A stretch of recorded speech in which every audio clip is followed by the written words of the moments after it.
HanselMinutes.com. It's Hansel Minutes, a weekly discussion with web developer and technologist Scott Hanselman, hosted by Carl Franklin.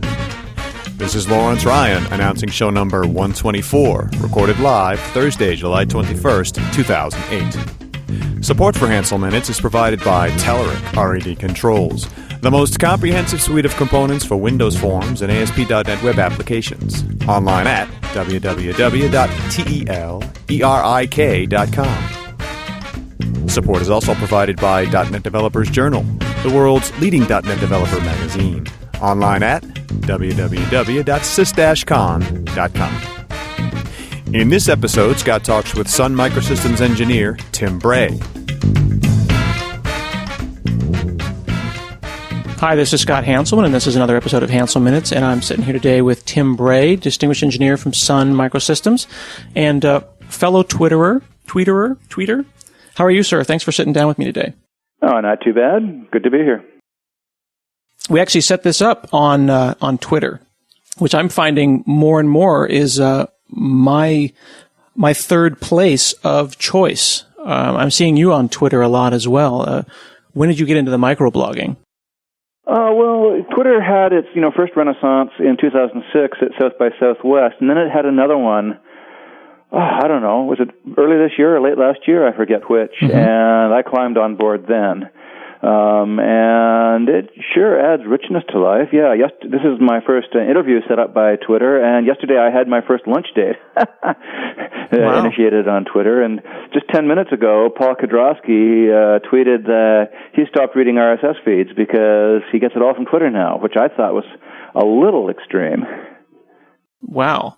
That is a little extreme, considering that Twitter only allows 160 characters. I don't know if the short attention span of the internet is really getting healthy when you constrain it to that kind of short burst of information. Well, shorter is often better, but on the other hand, if everybody's going to do that, there has to be somebody injecting new information into the conversation somewhere. Yeah. I'm starting to wonder. I mean, I've always wondered if the internet itself was healthy in the sense of I feel like I have a shorter attention span. There's more of a need to be connected. Are you someone who Twitters at your desk, or do you tweet mobilely? I don't do it mobilely. I only do it when I'm actually sitting in front of a computer. Nick Carr over at MIT posted this long piece in some magazine recently about the proposition that the Internet and Google are making us stupid and reducing our capacity to deal with long form information and so on. And it kicked off a predictable conversation. And indeed it's true that I certainly read fewer long books than I used to. But I don't feel stupider. I feel better informed. There's got to be a rebalancing of our attitudes towards information as the pattern changes. That's all there is to it. But don't you think that human brains, like computers, that kind of the optimal number of threads in any system like that is one, and that intense, focused, single tasking is a valuable thing, and that the internet is promoting a level of context switching that may be unhealthy? Well, that's true to some extent. I mean, you and I are both fortunate enough to be in a field where there's a strong creative element. And, when you're doing something creative, there's no substitute for getting into the flow and getting that single-minded focus. On the other hand, a very high part of most people's jobs, including mine, is communication. And, being plugged into several hundred parallel information flows increases my effectiveness at that part of my job. Mm-hmm. Now, is Twitter something that you put on another monitor and just kind of do your work while the river of news flows over you, or do you sit down and focus on the river for a while and then focus on your work? I look at Twitter intermittently. No, it doesn't go on a separate screen. It's there off in a corner, and I look at it, and I have a Mac, so I have this thing called Growl that puts up things momentarily on my screen when they come in, and sometimes they get my attention and sometimes they don't. One thing about Twitter is I don't worry about missing stuff, unlike some other things. If, when I've been away from the computer for 2 hours and come back, I don't go back and see what was on in the Twitter stream. That's a very interesting point, because Nick Bradbury, the author of the most popular RSS reader on Windows, who's called Feed Demon, recently commented that the items list pane, the pane that makes his application look a lot like Outlook and keeps track of read and unread items, is something that he's been trying to get rid of as the designer of his application for a number of years now. And I've always felt that the psychic weight of those unread items causes me stress. It causes me background amounts of stress. The idea that, gosh, I really need to get through that. Just like the weight of the things on your TiVo that are unwatched somehow took something that was joyous and relaxing, like watching TV, and then made it a to-do list. But with Twitter, you don't have that sense. or the weight of the things in your inbox. For my RSS reader, I eventually took a willful action, and I made 2 top-level folders, which are originally named A and B.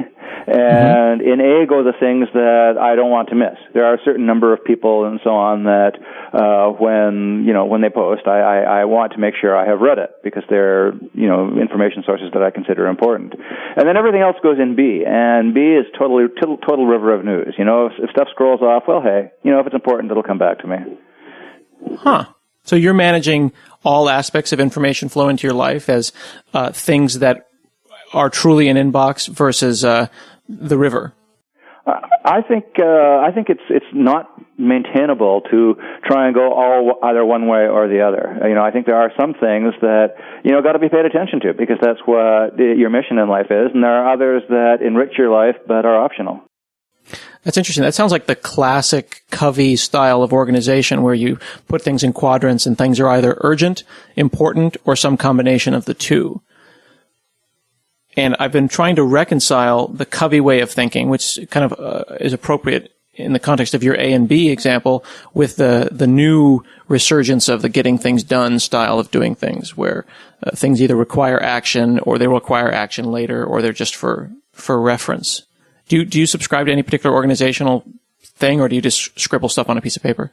I've had to abandon paper. During that period of my life when I handled a lot of paper, my desk was always messy, and I always felt the disorder oppressing me. And since I've managed to become almost entirely paper-free, my desk is neat and I'm more relaxed. And I think the reason is simply it makes it easier. The electronic information flows are easier to sort into prioritized streams. Now, I find a lot of my own time is spent not just organizing lists and moving items from place to place and kind of becoming a human filing cabinet, but I'm spending a lot of time transforming formats from one form to another. Like I'll have an app, a $10 application that transfers things from Outlook to Google Calendar, and then another application that goes from Google Calendar to this other thing. And I'm spending an awful lot of time transforming stuff from one format to another. But I do realize that the internet is marching forward, and the sense of openness is definitely there. And, when I find an application that doesn't have an API, I'm shocked. Like, I'm frankly shocked that I can't manage Netflix effectively, because there's no API, no public API for Netflix. Well, the other thing that's qualitatively improved just over in the last, few years is that my desktop computer has excellent search now, so that, I don't lose things in there very much. And then all the other places I put things are on servers of one place or another, and they also have excellent search. So I obsess less about where to put things, because I know that I can get them back when I need to. In Google Mail, Gmail had sort of introduced this notion of the archive button. I sort of think that everything should now have an archive button, so that you can make it go away, but, be able to find it when you need it. But I'm having trouble reconciling the pushing the archive button and the comfort that I'll have that, if I need that, I'll find it, with the idea that it should be in front of my eyeballs lest I forget about it altogether. I think that Mac users tend to have a clean desktop. The Mac environment promotes a clean desktop. I think that a lot of Windows users, like myself included, have just a bunch of crap on their desktop that is there to remind them not to throw those things away. I'm wondering maybe I should write an application with a big button that says archive that simply takes crap off your desktop and sticks it into a folder called archive, just so it's not there in front of my eyeballs. Right. Now, Windows these days, I assume, comes with pretty decent search capabilities? Or? Yeah, it's got the same kind of spotlight search, right. Click one button and start typing and things show up. Right. That's really, I think, been a quality of life improver for those of us who are information-centric and computer-centric. Yeah, interestingly enough, even with I've got 2 Macs in the house and 3 Windows machines, and none of them I can't search these machines as fast as I can search Google itself. There's a certain irony in that. But I haven't got a distributed search yet for all the machines. I'd like to search the house. I converged on having one computer. I have one computer that I use for everything except for photo editing and movie editing. And it's a laptop, and it goes everywhere with me, and the degree of simplicity that buys me is not to be believed. Oh, and then you have a time machine that backs that machine up, and then you're set. Yep, in fact, I had to do it. My computer fried its disk last week, and I had to restore everything from scratch. My first attempt to do that with Time Capsule, and thank goodness it worked. And you survived. Indeed. That is definitely the best example of a backup system working, is that restore that one never actually practices. It just happens at the worst possible time. But you know what? I felt qualitatively nervous during the 24 to 48 hour period between when the computer fried itself and I'd got a new computer put together and the restore had completed. Because everything, my whole life was only in one place. And thus I felt vulnerable. I mean, the Time Capsule might have gone bad, right? Then I would have really been up a creek. That reminds me of the way that I used to feel about tapes. As many years as I spent backing things up to, little Buffalo tape drives, nearly every restore that I ever tried from tape failed, which caused a lifelong distrust of tape.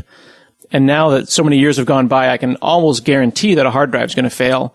So I really have no trust of any storage medium at this point. I think as long as you keep everything in 2 places, and don't lock anything important away in proprietary formats, you sleep easily at night. And if you're, failing to do either of those, you probably deserve to be nervous. Another big thing I changed a few years ago that's helped is never delete anything. Why would you invest time in deleting information? Most people never even fill up their laptop hard drives anymore, and you might need it again sometime. So why do that?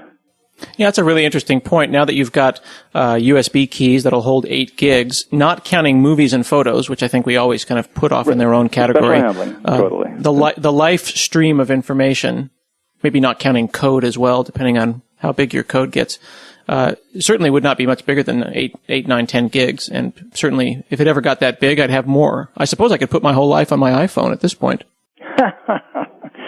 One of the things that I read in your blog recently is the much and often quoted "memory is the new disk is the new tape," and taken a little bit of a sideways direction. You posted the Widefinder problem a while back, which was the Widefinder project, which got a lot bigger than I thought it would get. Can you talk a little bit about how that started and why it got so big so fast?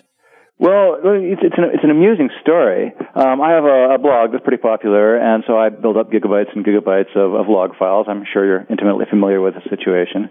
And I had this weird bandwidth spike, so I wrote this little Ruby program to analyze it.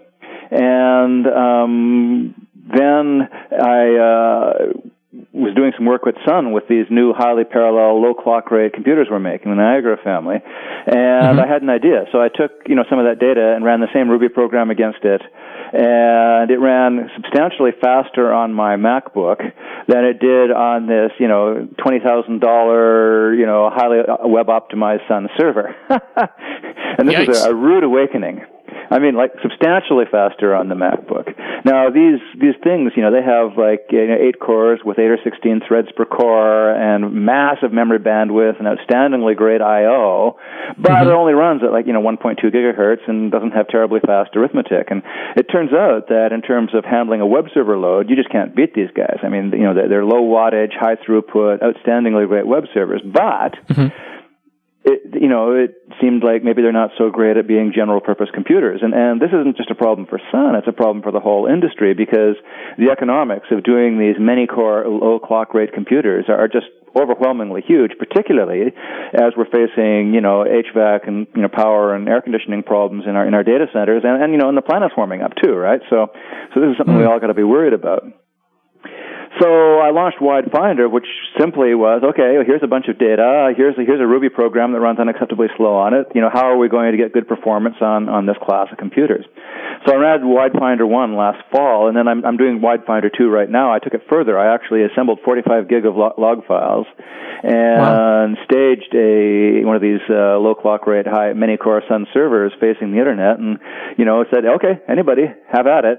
And I've got dozens of people now who are writing codes to solve the problem in a variety of languages. If you type Widefinder 2, you can find the wiki page with some of the results that are reported. And basically, there's two problems. One is, can you actually run this kind of boring but essential data processing task on this class of computer efficiently? And assuming the answer is yes, can you do it in such a way as to empower mere mortal programmers to get the mileage that this kind of hardware can do? The answer to the first one is yes. It turns out that in fact there's a variety of ways you can run to get outstandingly great performance. The answer to the second question is it's not clear yet, and I think that's really important. I mean, it really should be. The notion of writing a program which reads lines out of a file and does something with them is, something that's never going to go away. And there ought to be a really super easy way for a programmer to say, oh, and by the way, it doesn't matter what order you do this in, and then the computer should just automatically deal it out among the cores and I/O subsystems and so on to get a good result.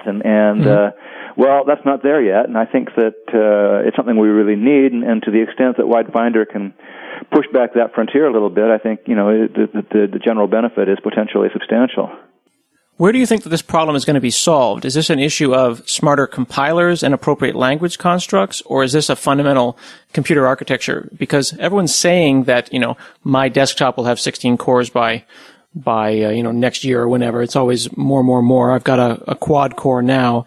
Or do we need to just come to terms with that we need different computers serving our web pages than we do doing our linear searches over log files than we do using our desktop? Well, I mean, the fact that, you've got a mere quad-core machine, which is probably running at like 2+ gigahertz, probably 2.6 if it's typical, that sucker's putting out, a whole lot of watts and, burning your lap and really creating a challenge for the battery designers. If, in fact, we could run your laptop on one of these many-core machines, you'd have better battery life and a cooler laptop, and life would be better. So this is heating my spare room. Is of general interest. And the answer, I suspect, is going to be half and half. I mean, I don't think that we'll ever make the compilers smart enough to spot that the business logic doesn't actually require, sequential processing of some particular file. But it ought to be really, really easy for the programmer who knows to say, oh, for this loop, do whatever you want. This other loop, you have to do it in the right order. Right. And what we need to do is make it really, really easy for the programmer to express that, and then the machine will take over and do the rest. What about machines with dedicated coprocessors that are appropriate for different tasks? To have, like we've always talked about how much more powerful the PlayStation 2 is, PlayStation 3 rather. It didn't take very long for PlayStation 3s to get ahead of all the other computers in the world in protein folding, because that's one thing that they can do so much better. And people are starting to write libraries to offload computations onto the GPU, which is a processor that's being unused.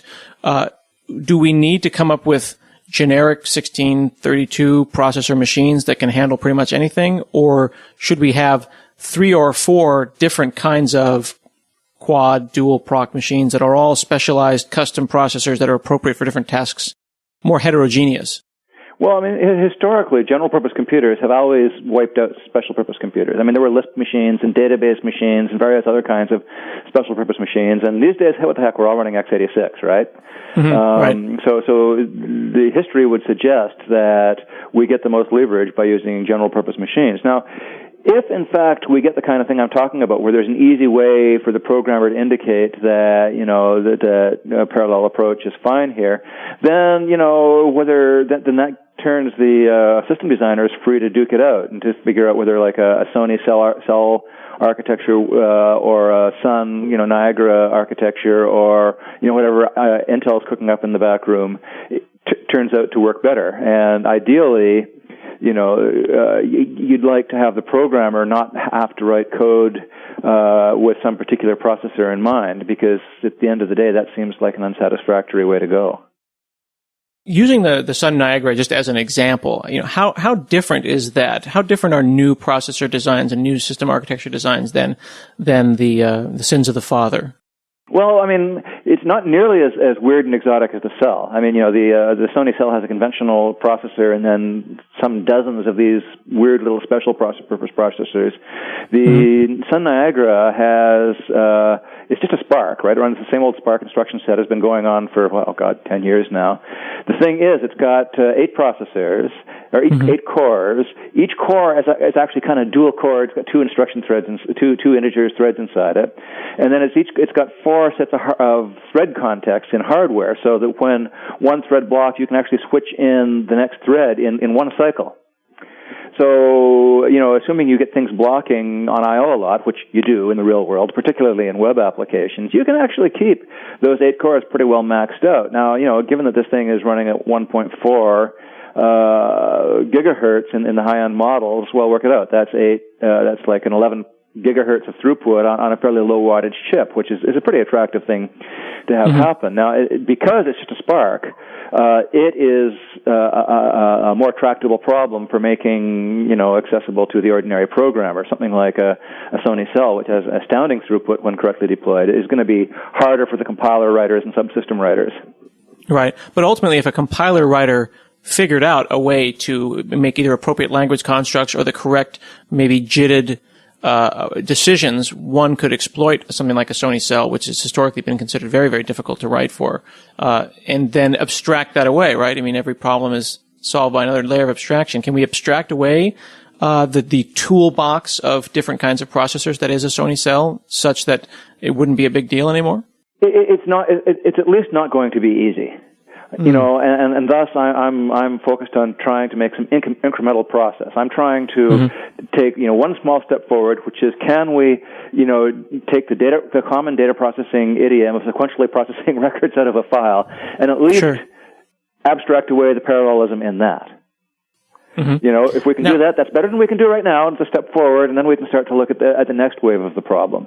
Now, I mean, there are people who have gone deep on this. If you're running a classic Java EE application on these kind of processors, it works great right now today because the core of that web framework has been carefully engineered to be thread safe, and it all just works.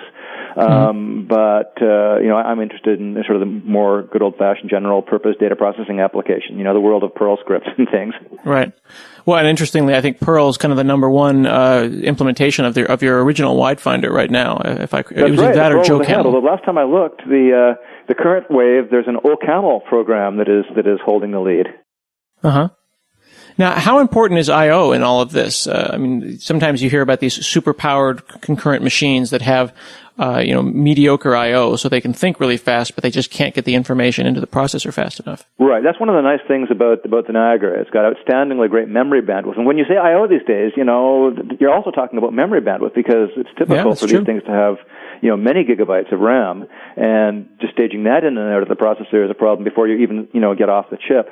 Or off the system board. The question of whether it's an I/O bound or not is actually a very complex question. In a complex system that's running an application or a suite of applications, as everybody knows, all you can ever really do is move the bottleneck around, right? Because at some point you're always going to be bottlenecked on something, and ideally you'd like a situation where you run out of I/O bandwidth and compute bandwidth at exactly the same point. It'll never happen, but it's so far Widefinder has been doing pretty well. The best programs, they've been running about as fast as that disk can possibly run, and getting really, really good utilization out of all the cores. Did you expect that? Did you expect them to become disk bound quickly? I didn't know. I actually thought it would be more I/O bound than it has been. But, these guys are doing clever tricks to actually parallelize the I/O as well. And you can say, well, how can you do that? There's only one disk. Well, maybe not true. I mean, I'm running this on a ZFS file system with 2 disks in it.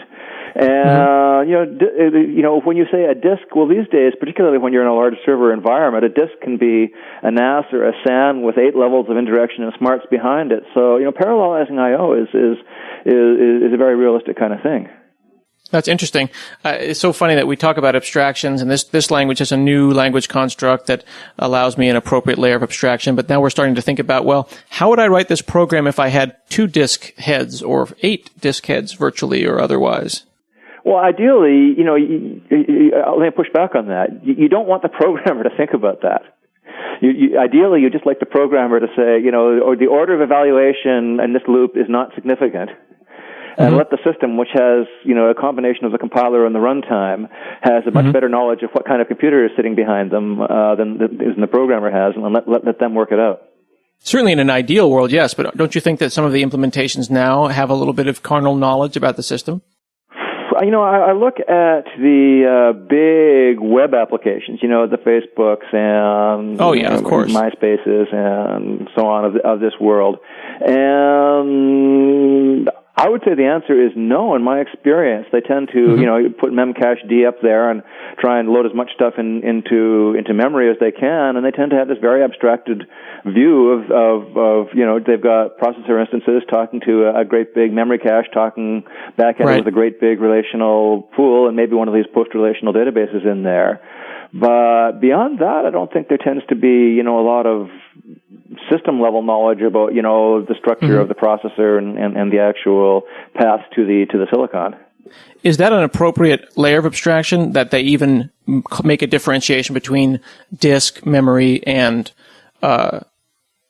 database? I mean, I think so. In a perfect world. This is, when you started this conversation, you were talking about the old thing about disk is the new tape, and that's really true, because we sneer at disk these days, and the conventional wisdom is that for a high volume web application, you can't have a disk in the query path, or you're going to choke. And that's not actually true, assuming you read and write the disk sequentially. Disks actually have fantastically high performance if you treat them as tape-like sequential devices. What you really can't afford to have is a disk doing random access in your query path, because on commodity disk drives, which we'd all like to use, you're still limited to a few hundred a second random accesses, which is clearly inappropriate for any kind of a high-volume web application. But there's a notion of having disks at the back end that are best used sequentially, front-ended by a memcached or equivalent, which basically has very different latency characteristics. That's something that isn't so complicated that it really compromises your system design. It did one thing. It struck me a little interesting is the number of what I would consider relatively exotic languages that people immediately said, "Oh well, to solve Widefinder, I'll bring Erlang in," which I don't think of as being an incredibly mainstream kind of a language. Well, I think during the first Widefinder, I dug in myself and spent a few weeks banging away with Erlang, and boy, did it ever change my thinking. Erlang, I think has very important lessons that we all need to learn from. And let me tell you this: if somebody were to pay me today to put up some sort of a big message dispatching application that needed good performance and it needed to be up all the time, no downtime. It needed to be up with very high reliability for months at a time, I would unhesitatingly choose Erlang to build it in. The kind of thinking that's gone into the messaging architecture, and in particular the reliability engineering of Erlang is just streets ahead of anything else I've seen. Now, it's a painful fact that Erlang has extremely bad file I/O, extremely bad string processing, and extremely bad regular expressions, which is like physical pain to, scripting language veterans like me. But as somebody pointed out, it's probably easier to fix Erlang's file handling than to have, the real maintainability engineering wired onto some other language. No, I don't think Erlang is going to take over and become all that mainstream, because it's just too weird. It's not object-oriented. The variables aren't variable. It doesn't have loops. There's, it really requires a shift in the way you think. But I do think that, the fast-growing languages, the Rubies and PHPs and Pythons of this world, need to learn some of the lessons that Erlang's trying to teach. Yeah, I think that's really interesting, because my question that kind of popped in my head as you said, well, it's not object-oriented, made me wonder if there are really, and I use this phrase a second time, the sins of the father that are still causing us to maybe head in the wrong direction. People are saying, it'll all turn into Lisp at the end, but I wonder though if there's something that we're missing because of whether it be x86 or whether it be OO concepts or just any number of these different bits of history that are holding us back from true innovation? I don't know about that. I mean, clearly there are some, monuments that are crumbling, and, with the advent of things like CouchDB and SimpleDB and Bigtable and so on, the brain lock that see your data through SQL has had on our architects is starting to crack, right? And there's starting to be a notion that there are persistence architectures that are not relational. And, the notion that to get performance you had to have a compiled statically typed language, that notion is crumbling away in the face of things like Python and Ruby and Rails and so on. But I don't get the feeling that object orientation is under serious threat. Although PHP is wildly popular, I think there's a general feeling that it's a shortcoming that PHP is not really natively object oriented. So I don't feel that object orientation is really under attack, and I do feel that the lack of object orientation in Erlang is a genuine shortcoming. Really? If object orientation is under attack, what are some constructs that are? Well, what I was just talking about. I mean, the notion that all data has to be relational is clearly under attack. So fundamentally, that architectural assumption. All the important languages look like either Java or C# is also clearly under attack, as Python and Ruby and those kinds of things have a monotonically increasing market share, which is not slowing down at all. Interesting. Well, Tim Bray, thank you so much for taking the time to sit down with me today. I appreciate you taking the time out of your day. Good to talk to you. All right, this has been another episode of Hansel Minutes, and we'll see you again next week.